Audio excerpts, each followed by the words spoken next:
Hey there. Welcome to this week's episode of More Than Anxiety. This week, I decided to bring back one of my favorite holiday episodes about how you can manage stress and anxiety, how you can lay down some boundaries, and how you can really work on one of the root problems that makes you people please or break your boundaries or anything else. And that's that feeling of judgment that you get when you sit down to Thanksgiving and your family starts asking you about your job or your relationship or maybe your lack of relationship. When you're going to give them grandkids. Why did you not bake your own rolls? Why'd you pick those up at Kroger on the way over? All of the different conversations that come up, or maybe it's just feeling like you have to be perfect and you have to do everything.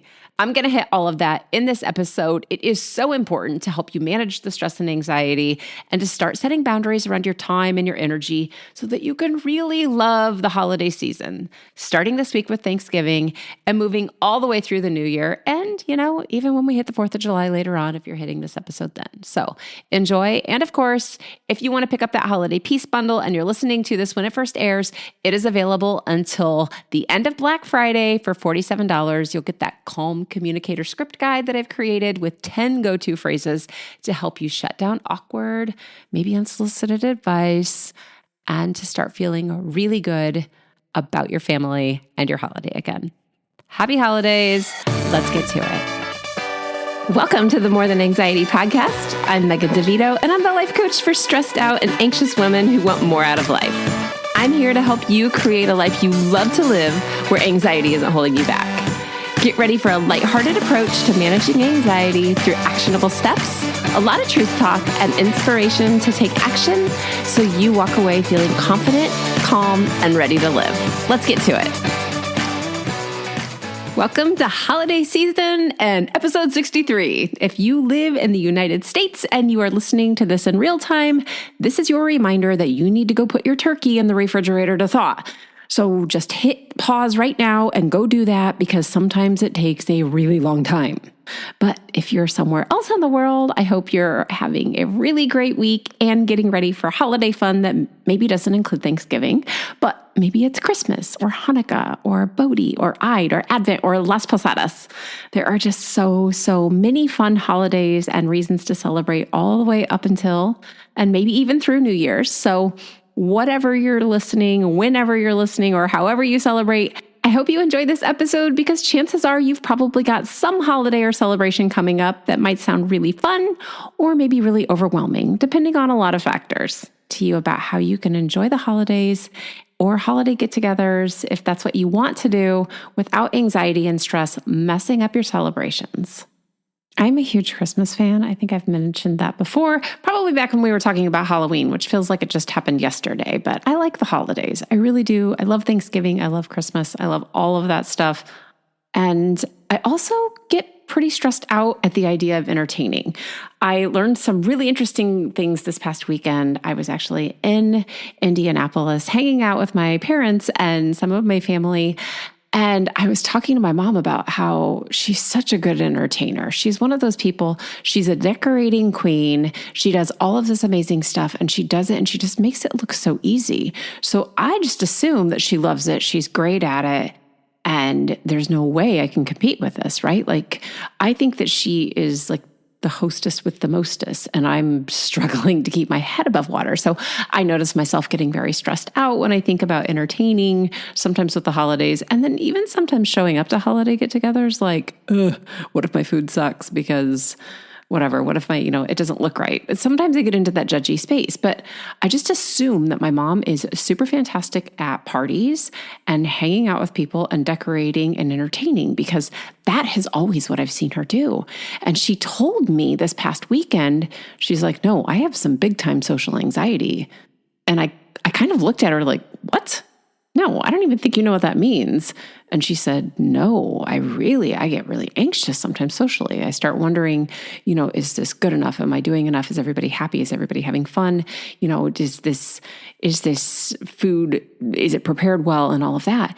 And as I'm looking back, I hope she doesn't care that I'm talking about this. I don't think she listens to my podcast. But as she's saying these things to me, I'm like, oh my gosh, what I've seen as her perfection and what I've seen as her like strength and something that I just assume that she really enjoys because she does it so flawlessly is actually really hard for her sometimes.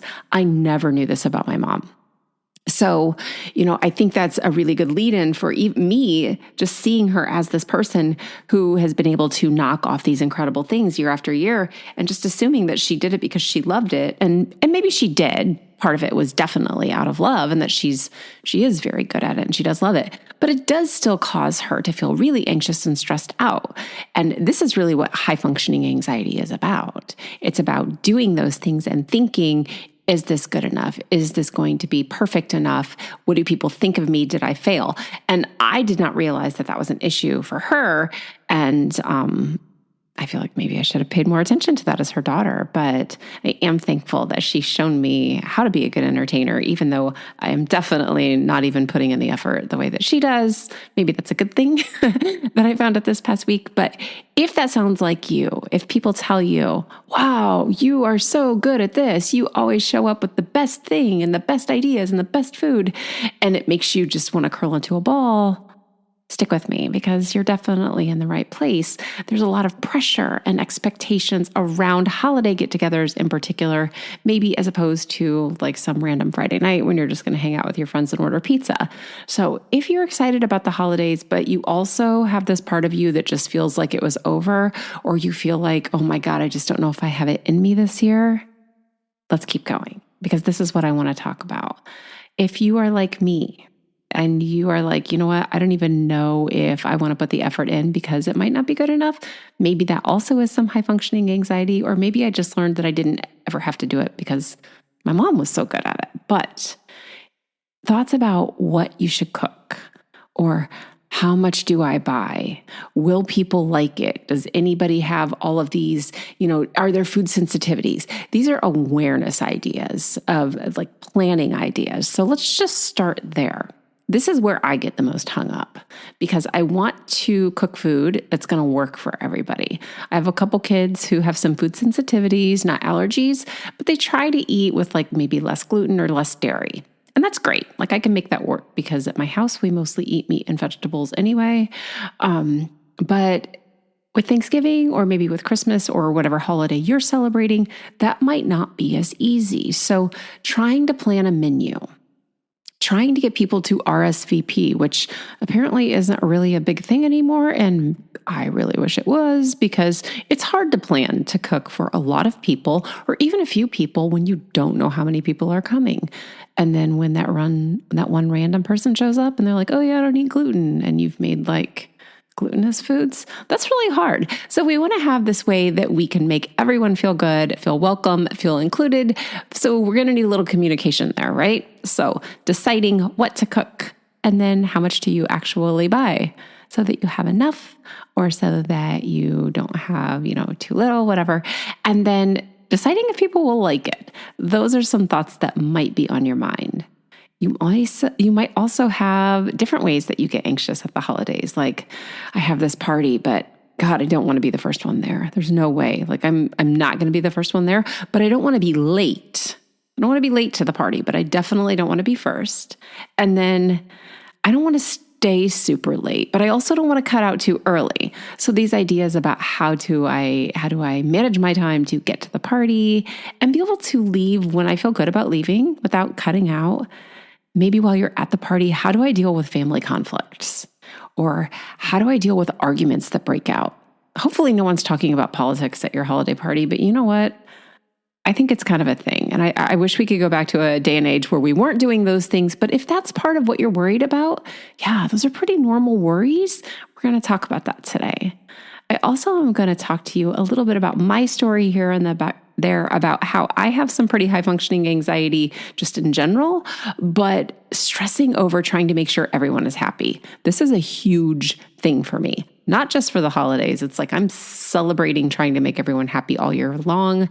This is probably my biggest anxiety trigger that I have not worked entirely through yet, is people pleasing. Like, I am very much a let me help you with your emotions and your feelings and make sure you're a happy kind of person.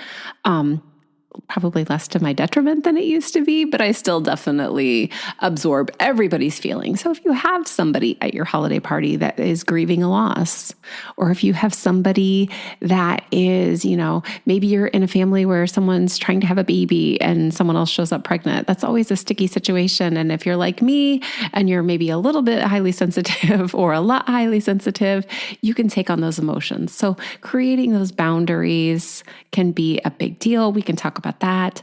Also, some people get stressed out about food. Like, oh my gosh, is this food going to make me feel sick? Or why can't I stop because I'm stressed out and I want to have this boundary here?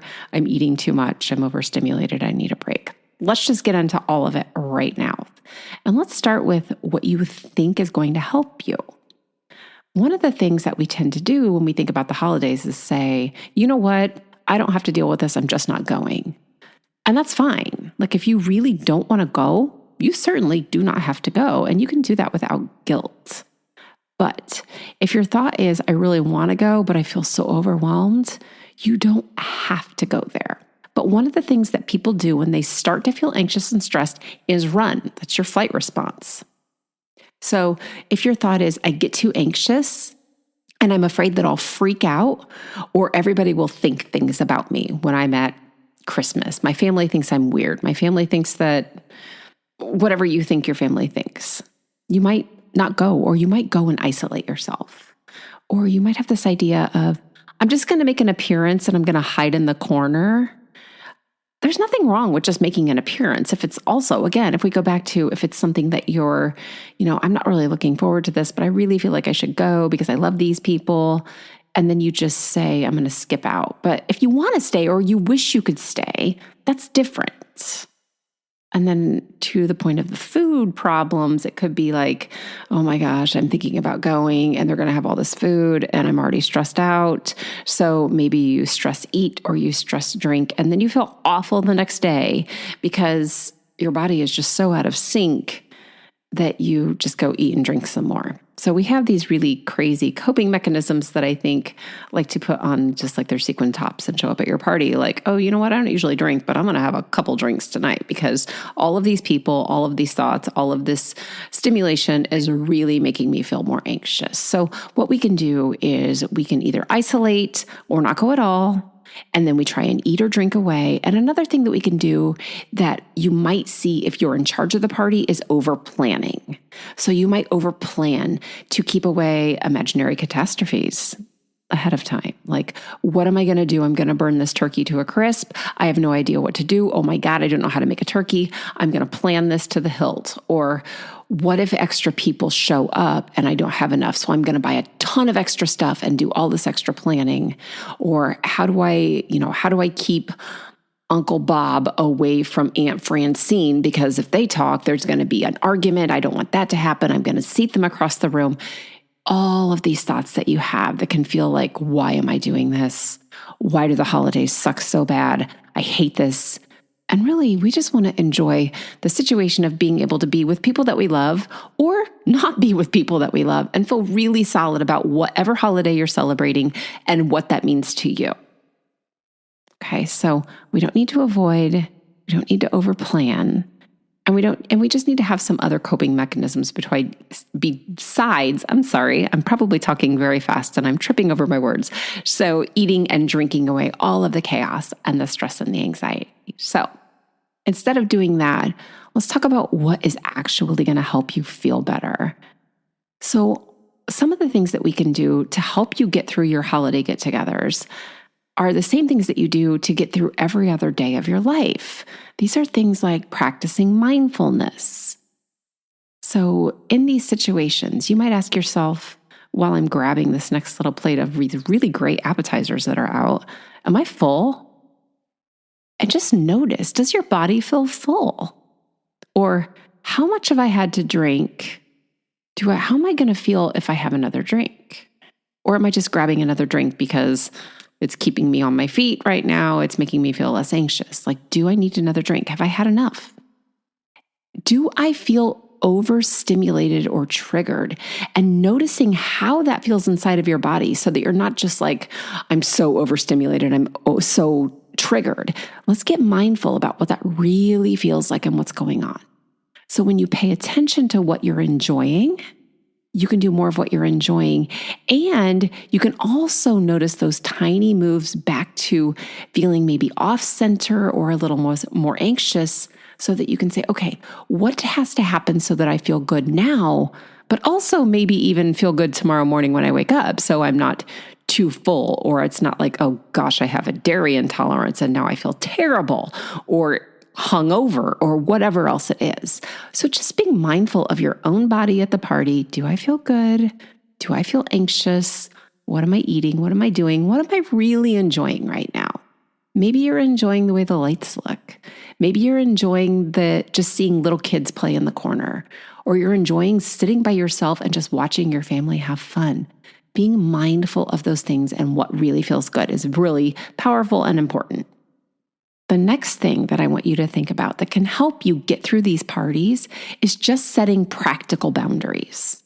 So if Uncle Fred is too loud, or he's getting into a political argument with somebody else, what do you want to do to keep your peace and enjoy the holiday? Uncle Fred doesn't have to kill your holiday, and you don't have to stand there and listen to him. So create a boundary before you ever go. If someone starts talking about something political, just have a plan. It can be as simple as turning around and walking away to go get a drink of water. Say, oh, gee, I'm really thirsty. I'm going to go get a drink of water. But instead of going back to Uncle Fred, just go talk to somebody else, or go look at the Christmas tree, go do whatever it is that made you feel good, and, use that mindfulness of what made you feel good. If you decide that you're like, how long do I need to stay? I need a plan to get out of here. Know what you're doing before you go. So have that boundary in place where you can say, if I'm having a great time, I'm going to stay a little bit longer. But if I'm there and I'm ready to go, I'm going to give myself the ability just to say, hey, thanks so much for having me. I need to go now. You don't have to explain why. You can decide that beforehand. You just need to excuse yourself without an explanation, smile and wave and head out.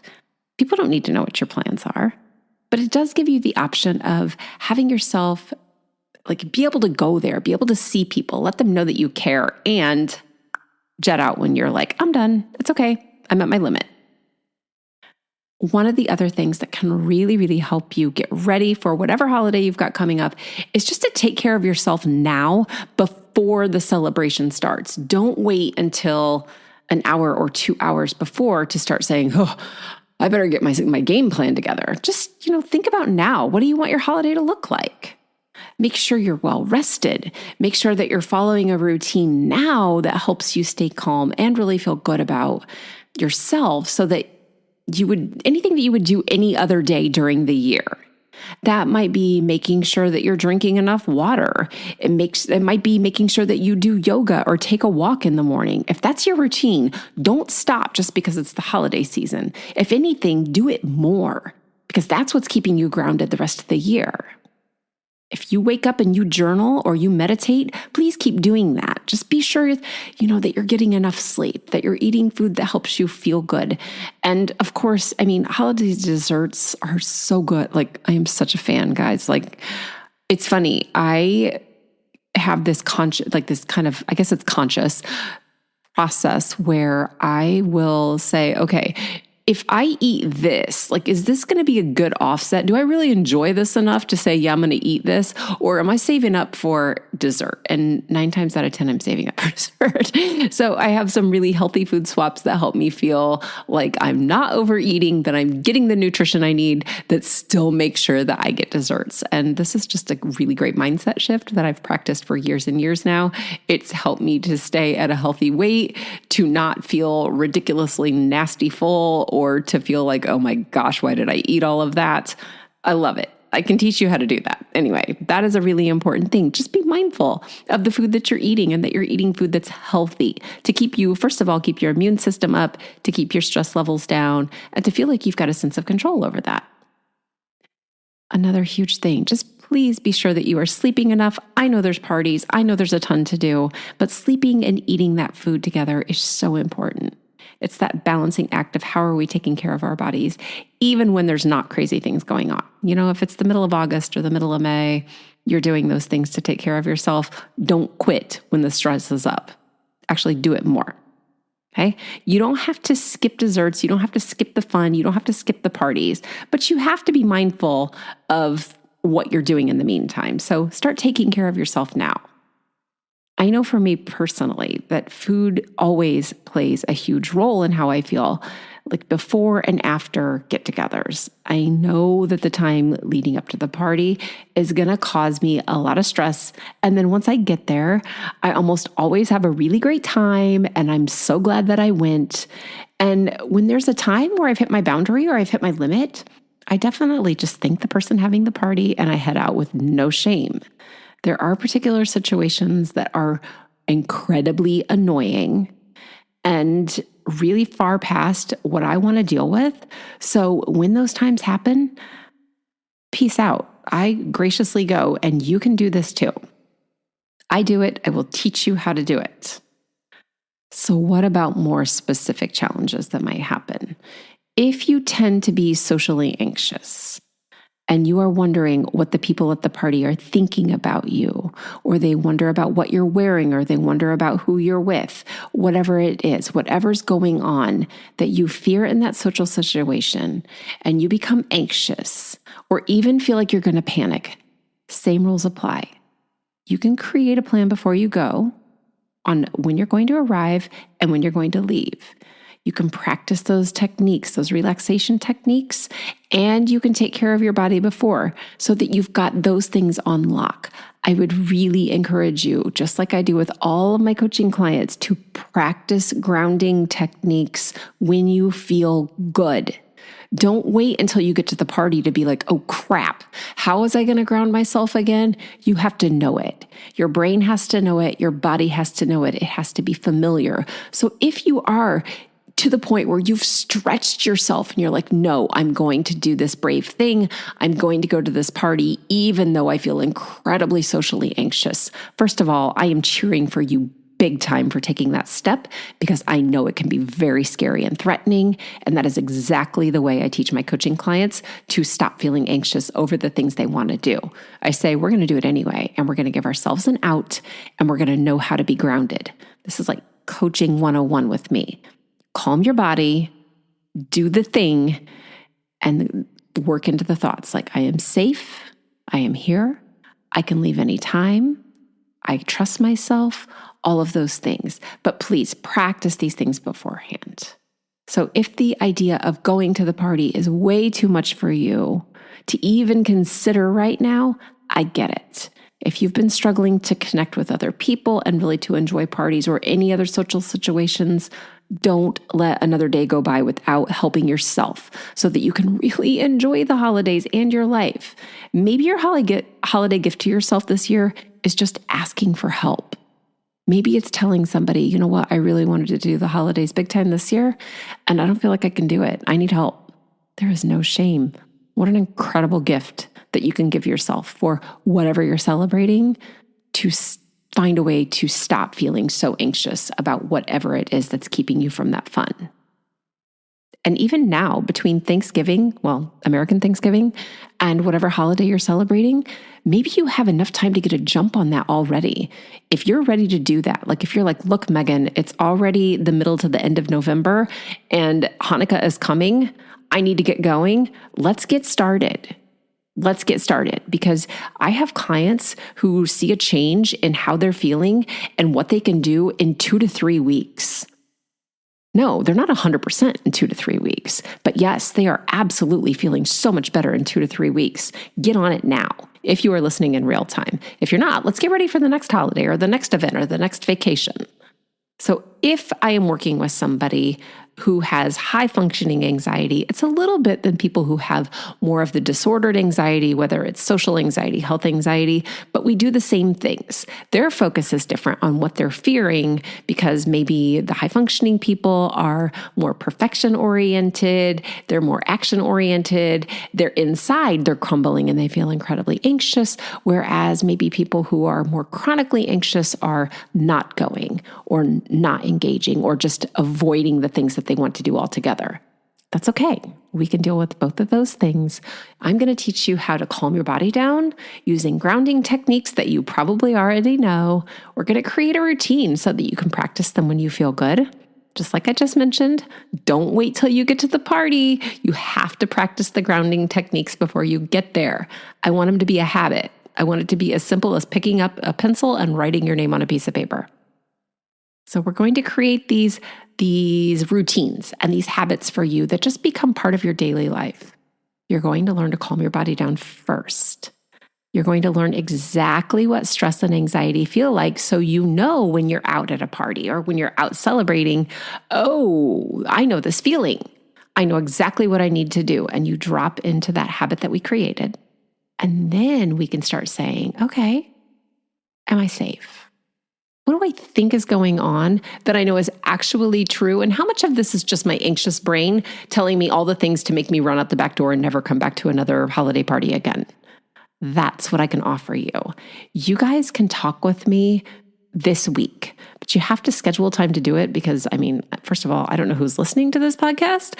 I don't know what kind of help you need, and I don't know how to get a hold of you. So you have to come to me, but it's super simple. I promise it's not scary at all. All you have to do is go to the link in the show notes, and you're going to click this thing that says schedule a consultation call. And when you click that link, it's going to bring up my calendar, and you're going to find time that works for you, that also works for me. And if you don't see anything on there, guys, if you're like, but Megan, my schedule's weird, that's okay. You can message me. You can email me. You can reply to the podcast. You can jump on social media and find me and just say, hey, I need to talk to you, but you don't have time on your calendar. I will find a time to talk to you. We're going to talk about how you're feeling, what you want to be able to do. Maybe you say, you know what, there's a New Year's party coming up. I really want to go and I'm terrified. I just don't think I can do it. Great. Let's get there. Let's get you to whatever's coming up. And maybe this is a goal that you have for 2024. We're in November. I can't believe that we are here. It has been a wild and crazy year in my life. I have to admit, it's been something else. But here we are. So let's find time to get you the help that you need. Everybody gets gifts at their holidays of some sort. Maybe it's the gift of, maybe your gift is food, and maybe your gift is friendship, and maybe your gift is like a new Apple phone, Apple Watch. What am I saying? Apple phone, iPhone, or Apple Watch. Or, maybe you're asking for, something, a gym membership. What if you asked for coaching for Christmas? What if you asked for therapy for Christmas? What if you just ask for help for Christmas? That's a big deal. Or, whatever else you're celebrating, right? Bodhi or Hanukkah or anything else. So I hope this was helpful for you. If nothing else, to know that you are not alone, and to know that even people who you think are killing it are sometimes really anxious, just like I found out about my mom this week. So you guys, thank you so much for listening, whatever you are celebrating, even if you're just celebrating Tuesday. Thanks for listening. I hope this was helpful. I would love to hear from you. If you guys could swing by and leave me a 5-star review on Apple or Spotify or Amazon or wherever else you're listening to this podcast, I would so appreciate it. That would be an incredible gift to me this holiday season, because this just helps more people be able to find this podcast to feel better as well. So take care, and I will be back next week. I hope you enjoyed this episode of the More Than Anxiety podcast. Be sure to subscribe and leave a review so others can easily find this resource as well. And of course, if you're ready to feel more relaxed, have more energy, more confidence, and a lot more fun, go to megandevito.com/work with me, or just to the show notes to talk to me more about coaching. See you soon.